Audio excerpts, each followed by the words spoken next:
So let me introduce my guest here. This is Kamau? Yep. Kamau Franklin.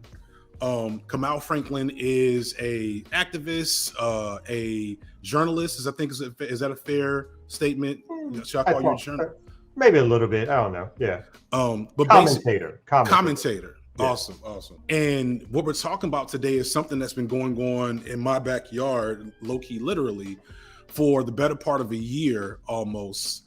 That I've probably mentioned before. You may have seen it on Twitter, and it's a big enough deal that I'm double dipping on lives, and you'll probably see this on the main channel because I want to kind of just give some energy to what's going on.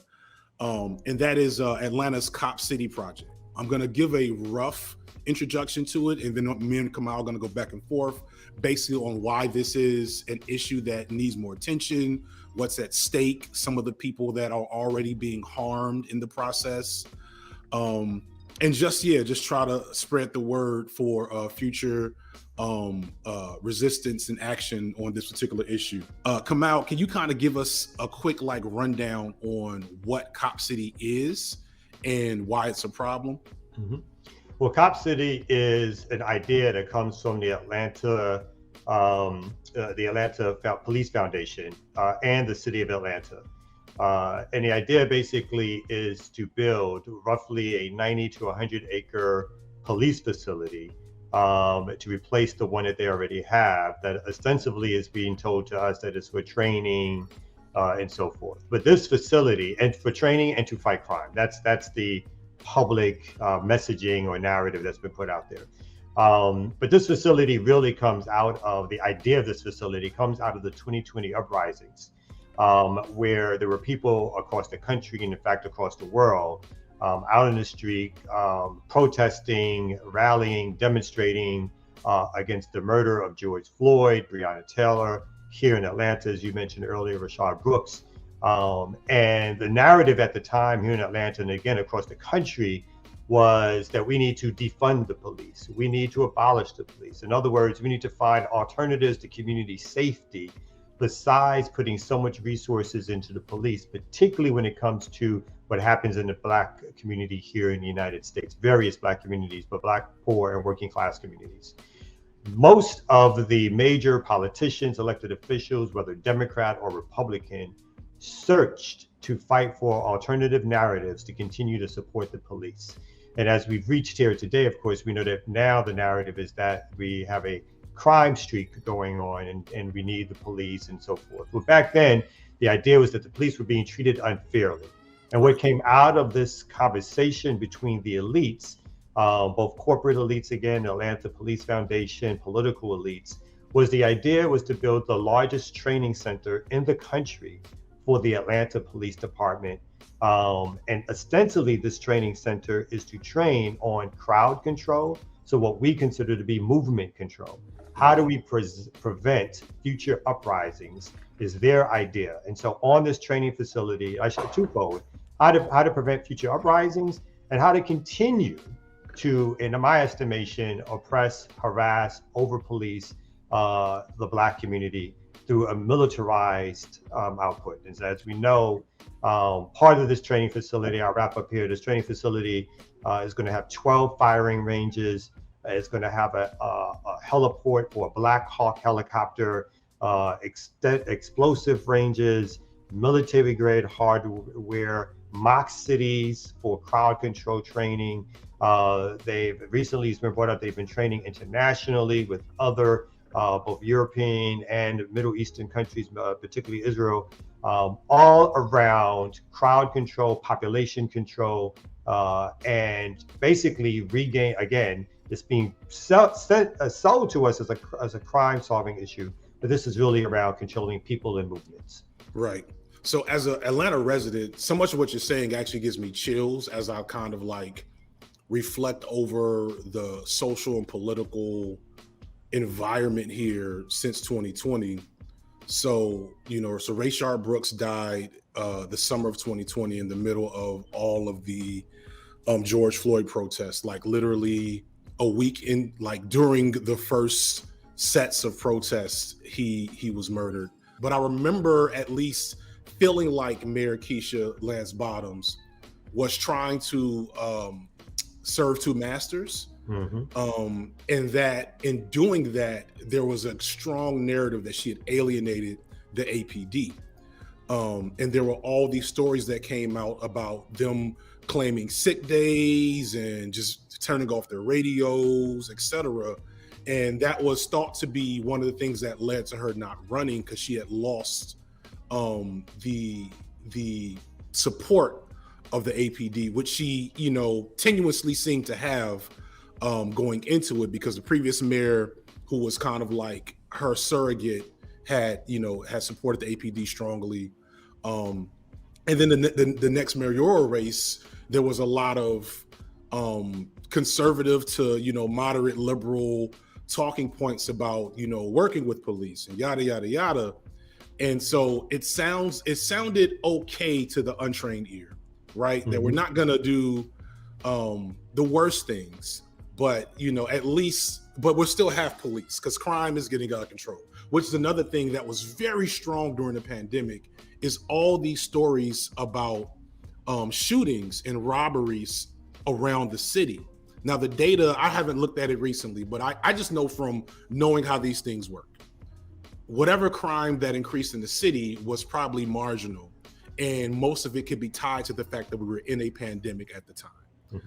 But it sounds like from our conversations before that this was kind of pounced upon by certain powers to legitimize this. Somebody got paid, multiple people are getting paid to make this happen. And I agree, as in the powers that be, again, corporate powers. This project is approximately a $90 million project. 60 million of it is raised through corporate funding. So the same corporations who during the Black Lives Matter era were putting out all these statements and media campaigns talking about how they cared about the Black community, without a moment's notice, no conversation with Black organizers, activists, anything of that nature, commentators. They decided that they were going to fund this project to the tune of $60 million. The other 30 million is coming from the city itself. And you're completely right. It's like, this is a way to show favor for the police, that the police are so cared for. And it's in all major cities, right? 30 to 40 to 50% of the budget goes to the police. So there was never any real action in Atlanta and or in other places around defunding the police and or abolishing the police. But the police themselves could not even withstand the conversation without reacting in a way that said, either you're with us or against us. And that's geared towards the elected officials. And whether Democrat or Republican, whether Black or white, when these mainstream elected officials get into office, they're always looking to seek favor with the police, to be on the side with the police, because for them that shows a strong standing of a sort of establishment politics. Obviously, it's wrapped up in the idea of protecting private property. There's larger issues of concern around not only, again, the over-policing of the Black community, but the gentrification, which has helped along with more police on corners, the over-arrests. Over 90% of those arrested in Atlanta still, even though the population is now dipped under 50%, is Black folks. The social cohesion of being able to be in community, have strong community ties, when you're in community with people who that you're invested in their well-being, if that permeates through a space, the crime is less likely. And that is why we're anti that is why ACAB, like ACAB is not just a pithy Twitter statement, right, which has its own issues. It's also like a sociological, tautological concept, that it is a well-known thing that increasing police presence does not reduce crime, it increases criminalization. Going into the people of that space, so we're talking about, for those who are somewhat familiar with Atlanta, we're talking about like Southeast Atlanta, like down, going towards, I believe, Gresham Park, which is one of the remaining working class predominantly Black areas of the city, and it's not a high crime area. But the fact that they're building this in a working class Black neighborhood, and that Black neighborhood I'm very familiar with because I used to teach not too far from there, you know, is very insidious and speaks not just to the fact that, not just to everything you just said, but also just the nature of gentrification, where we're not even talking about rebuilding the hood. These are literally working class Black people. Many of them have been in their homes for generations. And now they're going to have this Judge Dredd-like facility built in their backyard. What is this? What should this tell us about gentrification, about the nature of, you know, these projects that are going on, not just in Atlanta, but nationwide? I mean, I think, again, as you know, as your audience know, all across the country and what, you know, urban communities, that means Black communities, that means the hood, right? Right. Our neighborhoods, our communities are being gentrified. So basically, the United States is going to a French model of development, which means that the poor people, brown folks, Black folks, are going to be pushed out to the rims of the city. They're still expected to come in and do the dirty work, low-paying jobs, but at the end of the day, almost like a sunset town, they're expected to get out, right? And the communities are destroyed; they're not improved, right? Gentrification brings about the destruction and the disbandment of communities, basically ethnic cleansing. And so these corporations get to move in; these developers move in. They get to decide what happens, who controls the neighborhood, how new housing gets built. They get tax breaks for all of that. And then people are slowly but surely kicked out for the development of these things that no one asked for, no one voted for. The larger organizing community or folks, we first heard about Cop City on the down low, right, during the uprisings. The city never intended to do public hearings on this. They didn't do anything to inform the public about this major new development that was happening. It was expected just to pass through without any conversation whatsoever. And it was only through organizers and activists and community folks saying, wait a minute, no one has agreed to this. No one has asked our opinions about this. That really got this to be an issue that got to be popularized, let's say, in Atlanta. And any survey that's been taken of people, once they get to know what this is or questions asked about what this is, any survey of the larger population of Atlanta, it's been 65 to 70%, which have been opposed to the building of Cop City. Nevertheless, the elected officials decided to vote for this. At one point, it was a complete unity or a vote for this. And it was only through the activism and organizing that we peeled off about 3 or 4 city council folks to not vote for it. And later on, we helped get some of those folks, particularly the sponsor of the bill, unelected. But still, this is a gentrifying project, just as other large institutional projects usually become in these communities.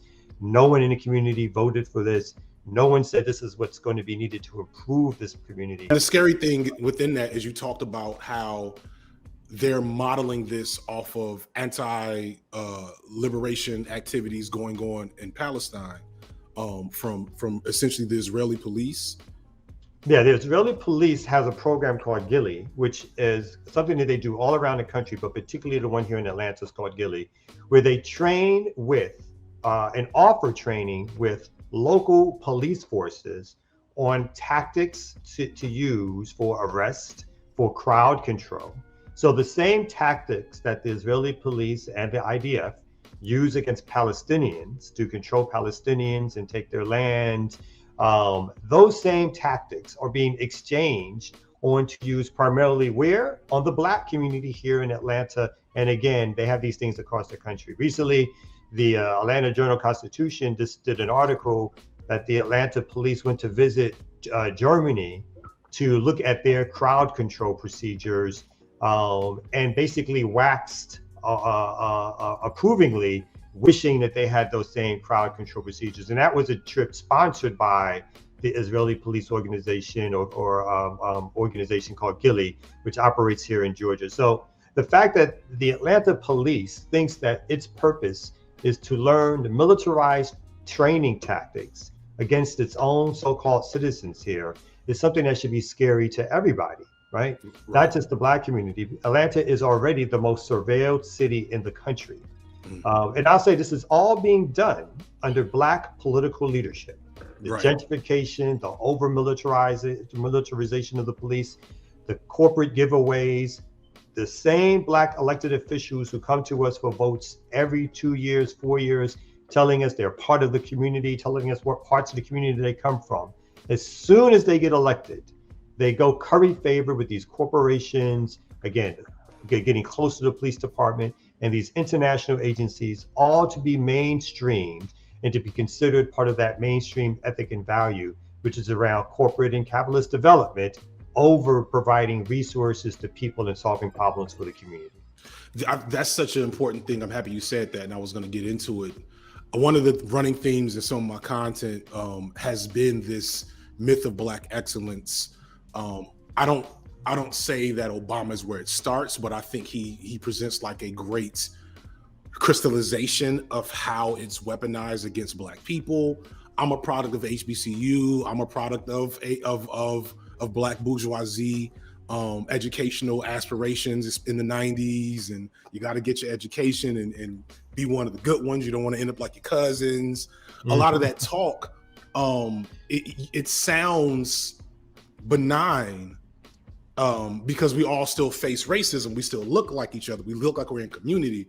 But what I started to notice during Obama, especially during Trump, is basically what's happening. This kind of circling of the wagons and pooling of resources among the Black bourgeoisie in Atlanta, especially, where we have way more access to power and capital than most major cities. Atlanta hasn't had a white mayor, I don't know how long. We've definitely had, going back to Maynard Jackson, who was over probably 50 years now. Over 50 years. Over 50 years. And this hasn't been, and Atlanta has had Black mayors while becoming the jewel of the South, while bringing in Microsoft, Rivian, Apple, Nike, bringing in all these large corporations, Hollywood, Disney.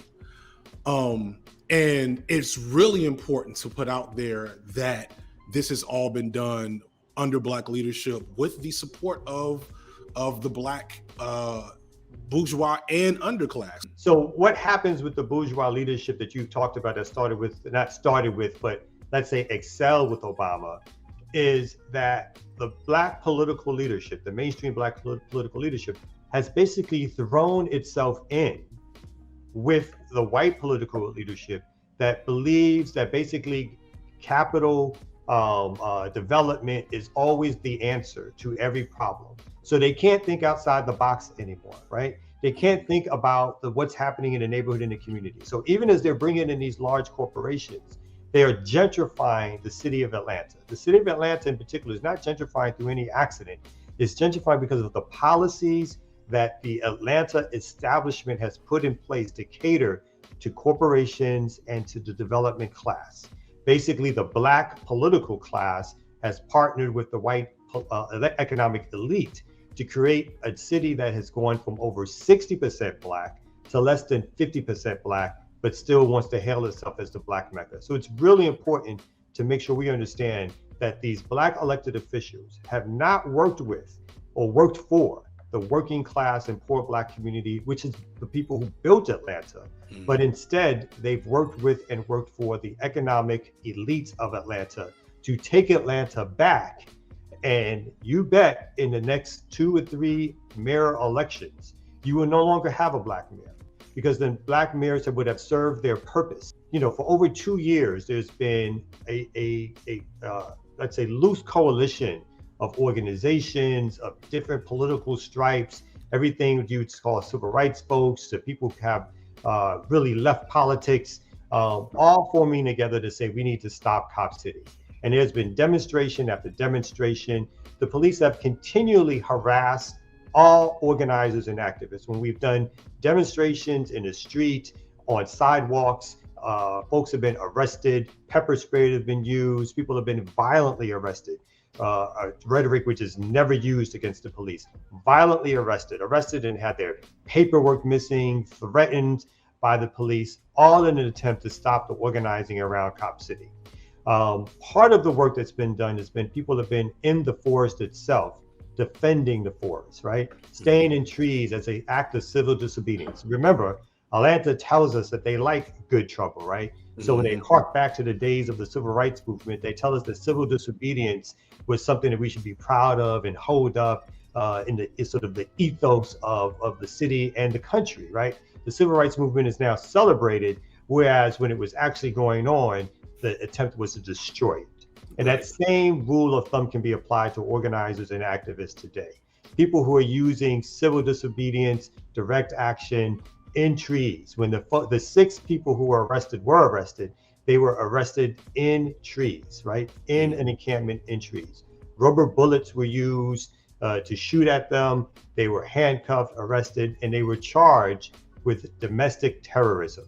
That was the charge given against them, which is a state charge. Right. The state of Georgia, through the Georgia Bureau of Investigation, the Atlanta Police Department, the DeKalb County Police Department, Homeland Security at the federal level, and the FBI have themselves been involved in a task force to criminalize the movement against Cop City, because they do not like the fact that people are still outside of the uprisings fighting against militarized police. And so they're trying to scare these are young kids. These are 20-something-year-old kids. Yeah. So they're scared, not only trying to obviously intimidate and scare them, but the whole larger movement with these type of charges, which are meant to shut down the movement, which we will not allow it to do, but that's what it's meant to do. Right. And that's the thing that I think is the most scary, because I'm always a peaceful demonstrator. I want to be very clear about that. And these are peaceful demonstrations that we're promoting here on the on YouTube, on this platform owned by Google. And so I have a history of being, of activism, of marching, of demonstrating, etc. I've had minimal encounters with the police, and I've never feared being charged with terrorism, right? Maybe disturbing the police, maybe, loitering or something.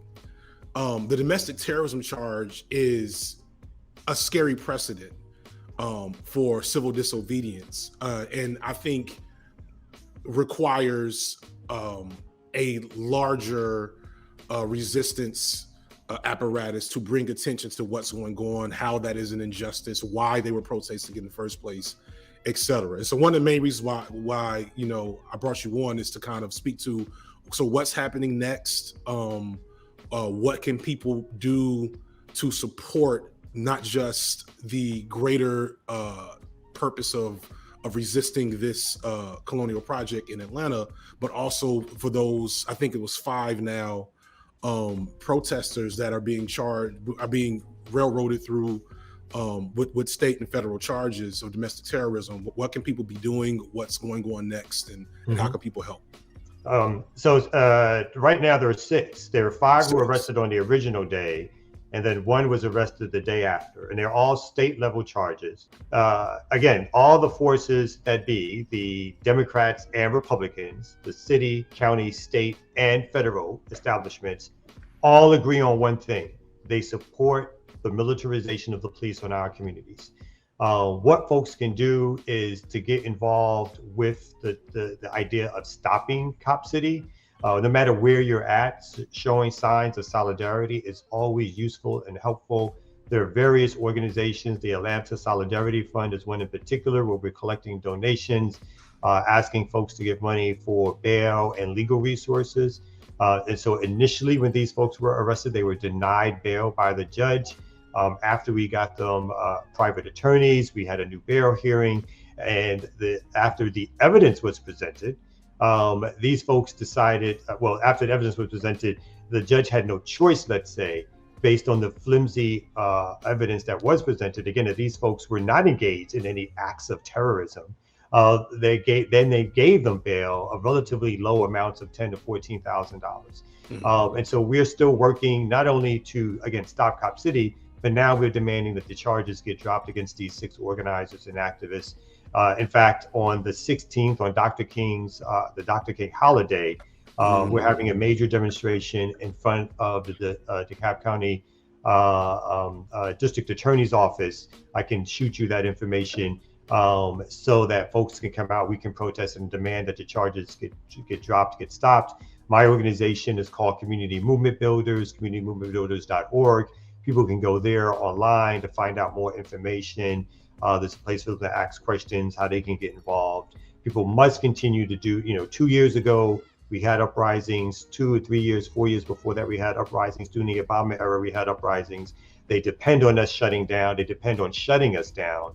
And we must continue this fight, because no one's going to change our communities but us as we get out into the streets and demand change.